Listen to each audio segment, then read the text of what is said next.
All right, we are on to chapter 41 through 46 today. Ravi. It's your turn to pick a card, says Mrs. Beam, holding the basket out to Dylan. He groans. This game is so lame. What's the point? You can't even win. Try to muster a bit more enthusiasm, will you please? Said Mrs. Beam. Not every game has to be about winning. If you ask me, Dylan's getting off easy. Mrs. Arun would have made him kneel down on the floor or sit facing the wall if he talked back to her like that. Dylan makes a big show of swirling hands in the basket to stir up the cars. His overreacting is even worse than Shakti Kapoor.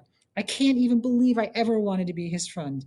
Abracadabra, he says, and he pulls out a card and waving it in the air like he's done something special. Nobody responds, not even Lucy Mulligan, who's busy staring at me for some reason. Dylan shakes his hair out of his eyes and reads what is on the card. Quitting is not an option. He rolls his eyes. Gee, I wonder who this could be. And he marches straight over to Tim or Jim, I still don't know which it is, and puts the card on his desk. Is it you? Dylan asks in a voice that he says is confident that his guess is correct. Nope, says Tim Jim, shaking his head. It's not me. Dylan can't believe his eyes. What do you mean it's not you? It has to be you. Everybody knows you're the kid who just won't quit. Tim Jim looks at him and shrugs. It's not me. You see? Mrs. Beam's pistachio eyes are twinkling like little green stars. Maybe this game isn't so easy after all. Well, if he didn't write it, who did? Asked Dylan, looking around the room. I wink at him and I smile. I did, I say. Chapter 42, Joe. He cheated, says Dylan. That's why I couldn't guess it. What do leeches have to do with quitting? Would you like to come up to the front of the class and tell us how the two things are connected, Ravi?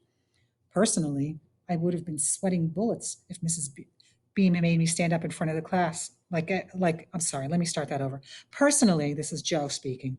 I would have been sweating bullets if Mrs. Beam made me stand up in front of everybody like that. But Ravi doesn't seem nervous at all. In fact, he looks happy. He pushes up his glasses, he clears his throat like he's just about to give a speech or something.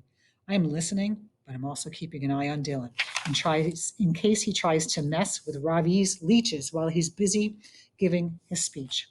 Quitting is not an option, Ravi says. This is what my father taught me and what his father taught him and what I will teach to my own son someday.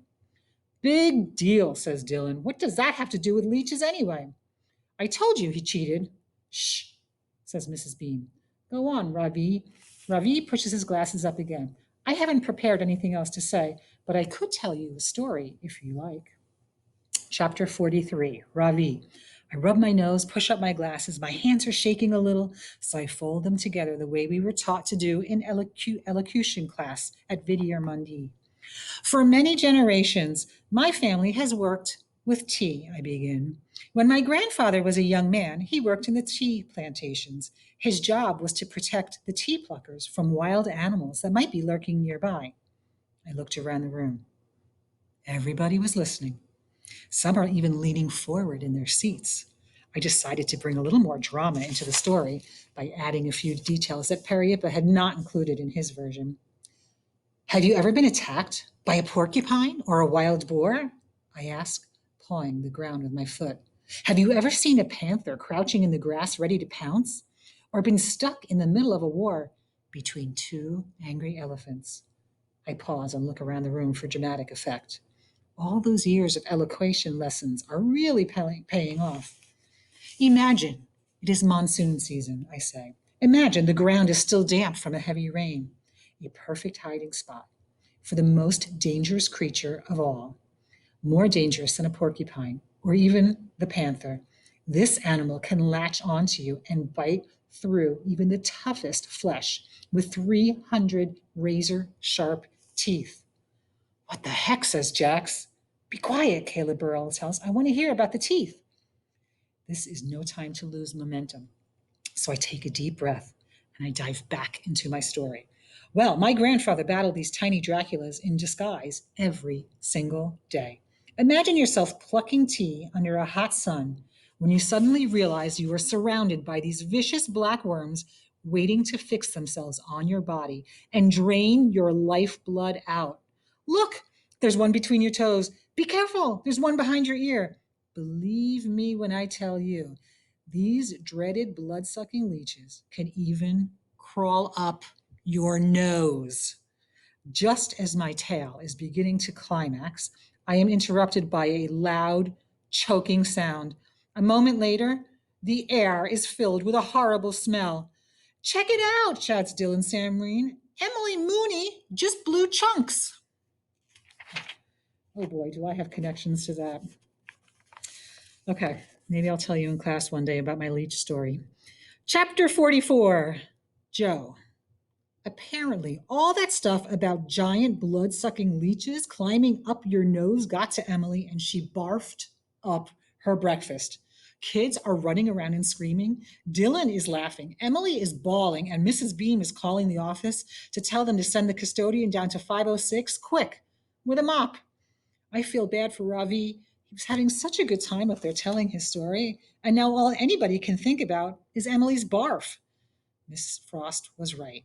It must be really hard coming all the way from India to New Jersey, especially when you have to deal with somebody calling you names, stealing your mechanical pencils, not to mention hitting you on purpose with a softball. I look at that beautiful blue double peanut M&M sitting in the bowl in front of me, and whoop, zoop, sloop. All of a sudden, I get this great idea. Chapter 45, Ravi. The smell of vomit is overpowering. Girls are screaming. Emily Mooney is crying, and Dylan Samreen is laughing his head off. Mrs. Beam tells me to return to my seat. Then she asks us to take out our copies of Bud, Not Buddy. We'll go to the library and read until the custodian has a chance to clean up. When we return, we can continue with our game. Poor Curryhead, says Dylan as I take my seat. His speech was so bad. The audience puked. I ignore him, and I pull out my copy of Bud, Not Buddy. And that's when I noticed a folded up scrap of paper lying on the desk beside my jar of leeches. I unfold it and read, "Beware. Do not touch the jar. Trust me, Joe." It's been a day full of surprises, and it seems there will be one more. By the way, Bud Not Buddy is an awesome book. If any of you are looking for a great book to read independently, ask me about it. We have several copies. Chapter 46, last chapter for today. Joe. As we line up and start down the hall towards the library, my stomach is in a knot. Can I really pull this off? Dylan Samreen is up ahead, sticking his tongue out at Lucy Mulligan while she ignores him. Ravi hasn't said anything to me, but I know he read the note. I saw him. I hope I'm right about Dylan, but the closer we get to the library, the more I wonder if I was crazy to think that my plan would work. And then it happens. The first domino falls. Oops, I forgot my book, Dylan tells Mrs. Beam. I'll be right back. Here goes, I think. This is it. As I turn and watch Dylan walk down the hall, I think about all the mean things he's done, not just to me, but to Robbie. Zebras have to stick together. I want Robbie to feel the same way I felt when I saw that double M&M sitting in the bowl. As I watch Dylan Samreen duck into 506, all I can do is hope that after all these years, I know him as well as I think I do. I cross my fingers and I begin the final countdown.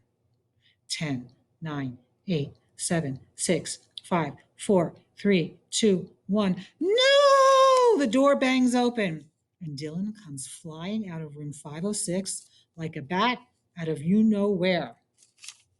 There's a terrified look on his face and a big wet stain spreading across his pants. I can't believe it actually worked.